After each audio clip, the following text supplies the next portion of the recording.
এইরকম অবস্থায় আমরা রিফর্মের জায়গাতে বলছি নির্মল বায়ু আইন লাগবে, আমাদের পরিবেশ ক্যাডার লাগবে, আমাদের পরিবেশ পুলিশ থাকবে। তাহলে এই পরিবেশ নিয়ে আলাদা একটা এম্পাওয়ারিং আমরা দেখতে পাবো, তারাই পরিবেশকে দেখবে। এখন আমাদের ম্যাজিস্ট্রেটরা এনফোর্সমেন্টের জন্য মানে আমাদের পরিবেশ অধিদপ্তরের ডেপুটি ডাইরেক্টররা আমি দেখি যে ডিসি অফিসে গিয়ে বসে থাকেন, আমি একটা এনফোর্সমেন্টে যাব, আমাকে পুলিশ দেন, ম্যাজিস্ট্রেট দেন। তাহলে ডিডিরা যদি পরিবেশ রক্ষণের জন্য ওইখানে বসে থাকে, দূষণকারীরা তো বসে নেই।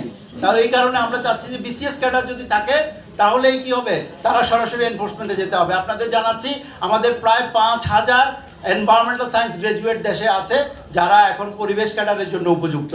এই ছিল আমার বায়ু দূষণের ক্ষেত্রে। আমরা বায়ু দূষণ নিয়ন্ত্রণকারী যে গাড়িগুলো আছে, গতবার আমরা বলেছি যে গাড়িগুলোর নিয়ন্ত্রণের মধ্যে আছে পলিটিক্যাল পার্সনরা।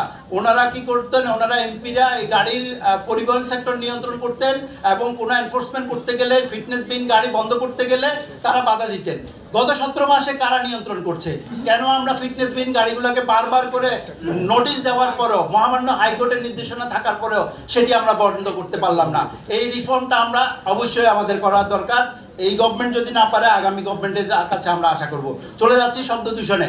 শব্দ দূষণ নিয়ন্ত্রণ বিধিমালা 2006 আছে এবং এইটাকে আপডেট করে 2025-এ শব্দ দূষণ বিধিমালা নিয়ন্ত্রণ বিধিমালা 2025 করা হয়েছে। সেখানে পুলিশকে ক্ষমতা দেওয়া হয়েছে। আমরা এটাকে সাধুবাদ জানাই। পুলিশ দূষণকারীদের বিরুদ্ধে সরাসরি এনফোর্সমেন্ট করতে পারবে, কিন্তু সেখানেও লিমিটেশন রয়েছে।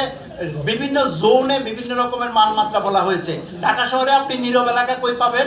যে নীরব এলাকার জন্য যে 45 মাইক্রোগ্রাম দিলাম এবং আমি হর্ন আমদানি করলাম 100 ডেসিবেলের হর্ন আমদানি করে আমি বললাম নীরব এলাকায় সেটি 45 ডেসিবেলের বেশি শব্দ করতে পারবে না। আমাদের আবাসিক এলাকায় 60 ডেসিবেলের বেশি শব্দ করতে পারবে না। হর্নটা তো তাইলে আবাসিক এলাকায় দিতেই পারবে না, কারণ ওই হর্নের ক্যাপাসিটি হলো 80 ডেসিবেল এবং 100 ডেসিবেল। সো এই ধরনের জায়গাগুলোতে আমাদের মনে হয় আরও বিজ্ঞানভিত্তিক যারা এটা নিয়ে কাজ করে তাদের সাথে পরামর্শ করে এই ধরনের কাজগুলো করলে আমরা সমস্যার সমাধান করতে পারবো। আমি 30 সেকেন্ড নিচ্ছি। আমাদের ভিজুয়াল পলিউশন বলতে একটা জিনিস আমাদের চোখে পড়ছে। এখন রাস্তাঘাটে তারের জঞ্জাল আমরা দেখি, পুরানো গাড়িগুলো এখনো চোখের সামনে দিয়ে চলে, যেখানে যেখানে আমরা পোস্টার দেখি।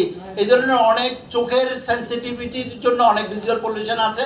পাখিরা রাত্রে ঘুমাতে পারে না, কারণ সারা শহরে বিলবোর্ডে আচ্ছাদিত। এই যে ভিজুয়াল পলিউশন বা দৃষ্টি দূষণের জায়গাটাও আমাদের নতুন করে ভাবতে হবে এবং এগুলোর জন্য দৃষ্টি দূষণের জন্য কোনো আইন নাই। আমরা রিফর্মে সাজেস্ট করছি এটার জন্য যে একটা আইন হয়। আজকে যারা শুনছেন সবাইকে ধন্যবাদ।